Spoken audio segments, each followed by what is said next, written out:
Pessoal, tudo bem com vocês? Eu espero que sim. Sejam bem-vindos aqui ao canal. Mais um vídeo informativo referente ao Auxílio Emergencial, Bolsa Família, Auxílio Brasil e também os demais programas sociais do governo. Aliás, não é só Auxílio Emergencial e Auxílio Brasil que fazem o nosso país na política pública. Os programas sociais existentes no Brasil atualmente são diversos. Só o Cadastro Único, como eu já trouxe diversas vezes aqui, são 23 benefícios e agora está entrando o 24º. Então, assim, fiquem atentos ao canal para você se manter por dentro do que você tem direito a receber por parte do governo. Seja auxílio federal, que é o Brasil inteiro, municipal, estadual, porque existem muitos benefícios locais também. O prefeito da sua cidade cria benefícios próprios só para aquela região. O governador do seu estado também cria benefício estadual. Então é importante você estar ligado nas notícias e saber o que os governos estão criando, principalmente nesse momento de pandemia.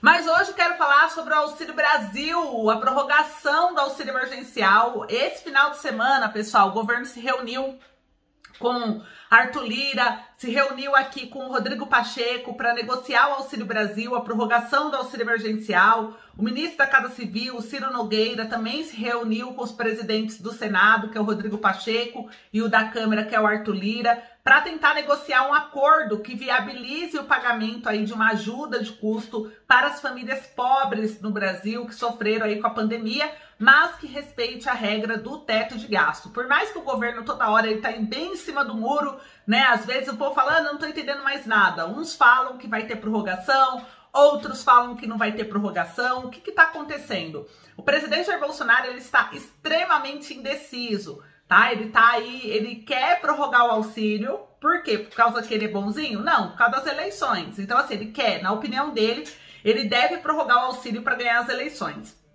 e manter o Auxílio Brasil. Mas tem o ministro da Economia, Paulo Guedes, que por isso que surgiu os boatos que o Paulo Guedes talvez seria demitido, que o Paulo Guedes pediu demissão, mas o governo estava tentando reverter a situação. 4 secretários, e isso foi verdade, oficial, pediram demissão do cargo, né, porque viram que iria furar o teto de gasto, porque o presidente Jair Bolsonaro, nas discussões que eles estão fazendo dentro do Congresso, ele não quer abrir mão da prorrogação.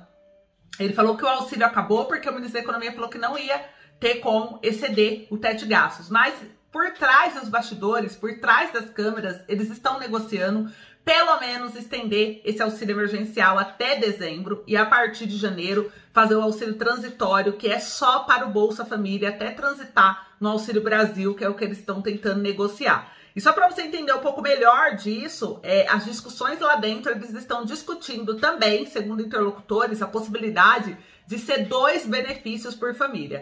O Auxílio Brasil, pela medida provisória, seria 5 benefícios, até 5 benefícios por família, que eles querem tirar isso daí também. Mas o do auxílio, agora falando do auxílio emergencial, falando da regra mesmo, que vocês já conhecem, estão tentando negociar 2 por família. Vai acontecer? A gente não sabe. O que a gente sabe é que tá tendo esse estudo, tá tendo essa vontade, mas eles estão tentando descobrir como fazer isso dentro do teto de gastos. Então, presta atenção, inclusive, que eu vou trazer aqui para vocês o vídeo, que é do próprio ministro da Economia, Paulo Guedes, junto com o Bolsonaro, falando a respeito disso, a respeito das dificuldades e o que eles estão fazendo para tentar melhorar isso. Então, assista até o final. A ideia, só para vocês entenderem, é que o benefício seja pelo menos de R$400, que é o auxílio transitório. Mas o Auxílio Brasil oficial, permanente, ele teria um reajuste de 20%. Então, quem ganha R$200 ganharia 240. Quem ganha R$100 ganharia R$120, porque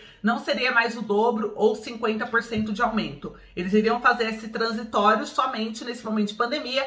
E aí, quando o Bolsonaro lá no ano que vem tiver eleição, o próximo ano já começaria com o auxílio definitivo, que é só o Bolsa Família. Bolsa Família, sim, né? Eu falo Bolsa Família, mas não é só quem recebe Bolsa Família. É todo mundo que atende os critérios de pobreza e extrema pobreza no país. Quem são essas pessoas? São pessoas que recebem renda per capita de até R$89 ou R$178. Você é o seu caso? Você recebe essa renda per capita? Se for, independente de você receber Bolsa Família ou não, você entra.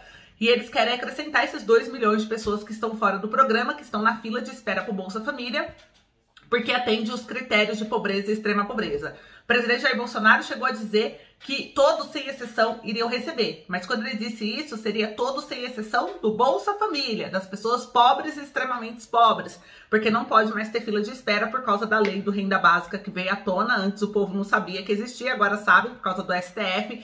E ele tem que atender todo mundo que passa fome, tá? Então é só para vocês entenderem um pouco o conceito. Eu vou deixar o vídeo na qual o ministro da Economia, Paulo Guedes, conversou com o Bolsonaro explicando isso numa coletiva de imprensa. Eu tô acompanhando tudo porque esse final de semana eles estão fazendo aí as reuniões para ver sobre o aumento do auxílio.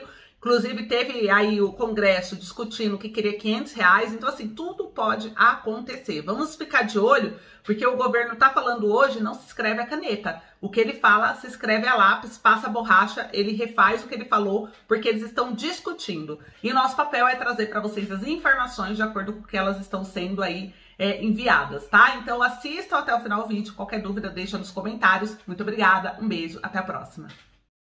Nós já tínhamos um Bolsa Família pronto quando fomos atingidos pelo meteoro. Trabalhamos essa PEC dos precatórios para abrir essa oportunidade de novo.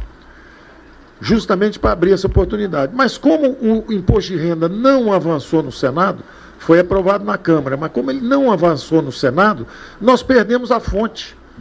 Nós não tínhamos o dinheiro para pagar mais aqueles 300. A desvantagem é que perdemos a fonte.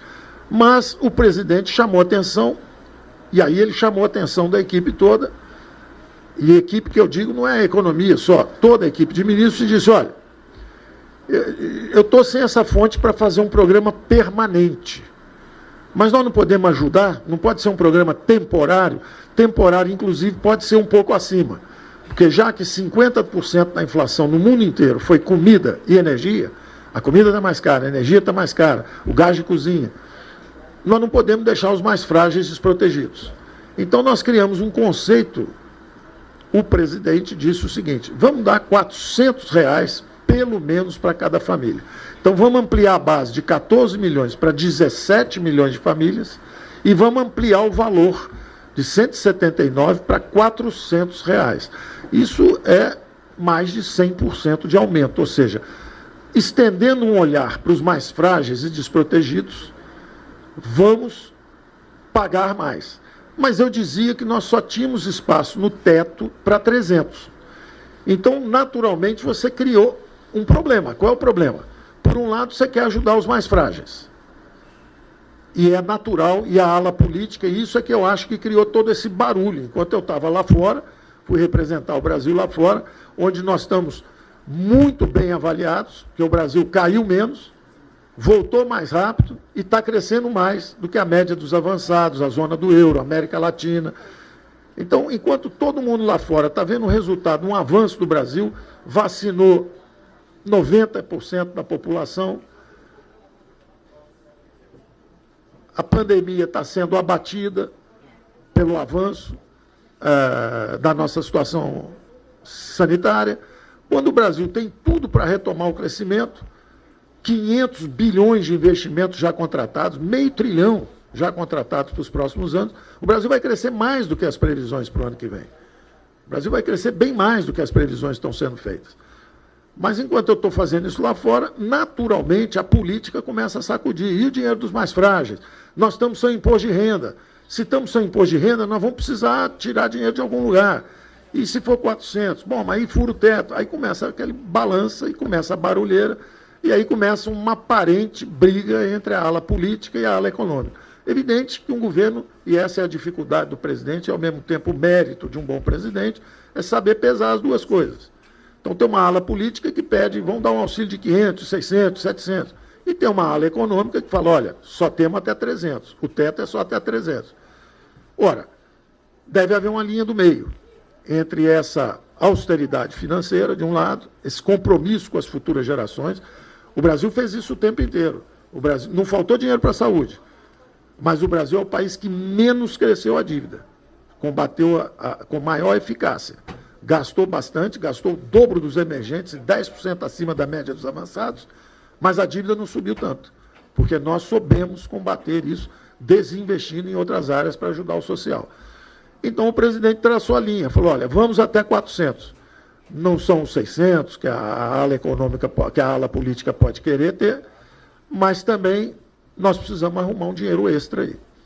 E aí tem uma sutileza, que é o seguinte: como não há uma fonte permanente, permanente era os 300, é o que cabe dentro do teto. Mas como não há essa fonte permanente, porque o imposto de renda não andou, ele empossou no Senado, como ele não andou, o governo não podia ficar parado. O presidente tem que dizer, olha, eu não vou deixar de assistir os mais frágeis, vai acabar o auxílio emergencial, como é que nós vamos ficar? Nós precisamos da solução. Como a solução tecnicamente correta não funcionou e a situação dos mais frágeis piorou, porque a inflação, como disse o presidente, comida subiu, energia subiu, nós vamos ter que gastar um pouco mais. E aí começamos a construir isso juntos. Inclusive, os dois, os nossos secretários que pediram para sair, eles saíram, é natural. O jovem é secretário do Tesouro, está tomando conta lá do Tesouro, o outro é secretário da Fazenda, tomando conta da Fazenda. Eles querem que fique no 300, que fique dentro do teto. A ala política, naturalmente, olhando para fragilidades dos mais vulneráveis, diz, olha, nós precisamos gastar um pouco mais. Deve haver uma linha de equilíbrio aí. E é isso que estava sendo discutido e é isso que entrou na PEC do precatório. Entrou o seguinte, olha, vamos, então, botar os 400, mas aí precisamos, para esse olhar, como é que nós vamos atender? Porque ninguém vai questionar esses R$400 para os mais frágeis. Subiu o preço da comida, subiu o preço do gás de cozinha. Então, a equipe econômica estava numa ponta.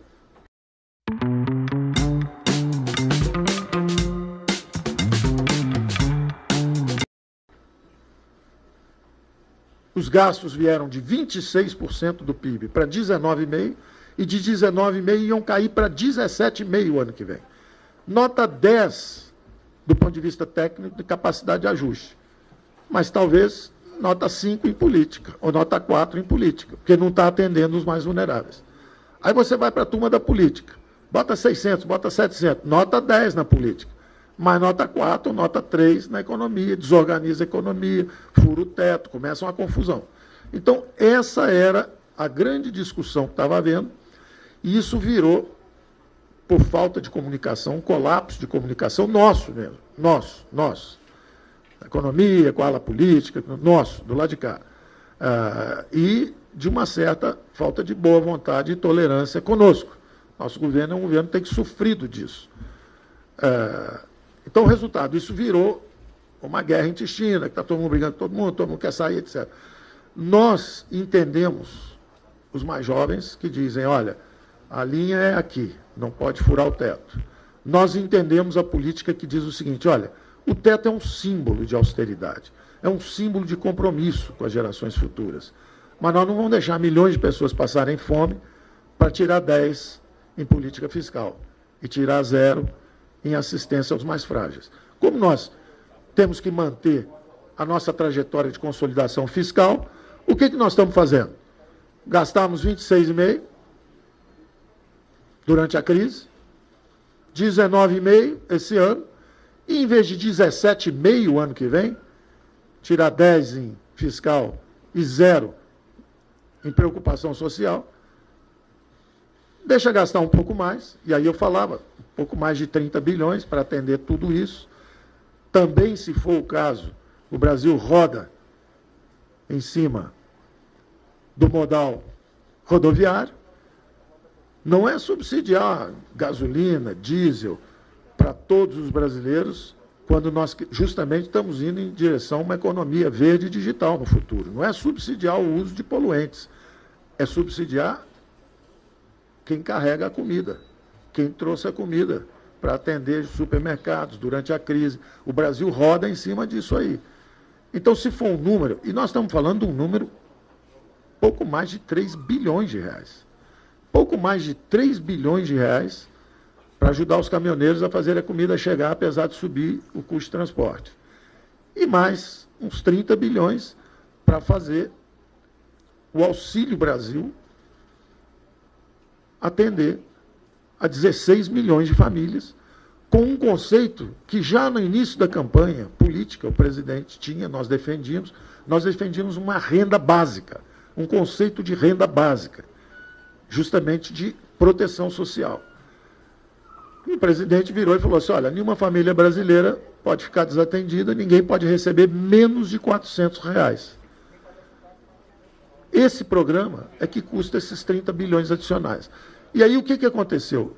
Os próprios jovens da nossa equipe que acabaram saindo foram os negociadores. Eles negociaram aí 1 semana, 2 semanas. A PEC dos precatórios nasceu lá na casa do presidente do Senado. Conversávamos também com os ministros do Supremo. Nasceu na casa do presidente do Senado, presidente da Câmara. Eu estava lá, conversamos sobre isso, como é que faríamos isso, como atender os mais frágeis para abrir esse espaço.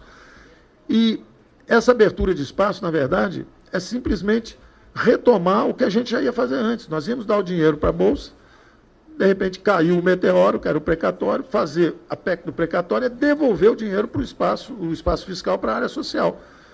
Fizemos isso. Quando o presidente pediu para atender R$100 a mais, 400 em vez de 300, fomos buscar, então, esse espaço extra. Ora, do ponto de vista fiscal, não altera os fundamentos fiscais da economia brasileira. Não abala os fundamentos fiscais. Os fundamentos são sólidos. A despesa do governo era 19,5 quando nós chegamos aqui, ela foi a 26,5 durante a pandemia, já voltou para 19,5 e, em vez de acabar o governo com 17,5, que parece apertado demais em relação aos impactos socioeconômicos que a pandemia deixou, todo mundo está dizendo que o povo está tendo dificuldade para comer, está tendo dificuldade para comprar o gás de cozinha. Nós vamos ajudar os brasileiros. Nós vamos ajudar esses 17 milhões de famílias e reduzir o ritmo do ajuste fiscal. Então, em vez de cair de 19,5 para 17,5, cai para 18,5. O déficit, em vez de ser praticamente zerado ano que vem, porque ele veio de 10,5% para 2,5%, e o ano que vem ele podia chegar a quase zero. Então, que seja um déficit de 1%, que seja um déficit de 1,5%, não faz mal. Nós preferimos tirar 8 em fiscal, em vez de tirar 10, e atender os mais frágeis. Então, essa posição de equilíbrio que o presidente pede é completamente compreensível, porque ele fica pressionado dos dois lados. A equipe econômica fala, tem que ser no teto, tem que ser o teto, tem que ser o teto, não pode furar o teto. E a política diz o seguinte, tem que atender os mais frágeis, tem que dar o dinheiro para os mais vulneráveis. E cabe ao presidente traçar a linha. Ele traçou a linha 400. Vai. Ou, foi o que eu disse, foi muito mal interpretado, porque eu estava falando a verdade. Ou vai ter uma licença para gastar um pouco mais com esses R$100, porque só cabia no teto 300, se for 400, é uma licença para gastar um pouco mais. Não há nenhuma mudança no arcabouço fiscal. Poderia ter sido feito exatamente dentro das regras atuais, apenas dizendo o seguinte, preciso de uma licença para gastar mais 30 bilhões, porque em vez de 300, que eu cabia no teto, vão ser 400. Só isso. Basta isso. A economia brasileira é forte, vigorosa o suficiente, está fazendo um ajuste forte o suficiente para segurar isso. Eu seguro isso. Eu não tenho problema com isso.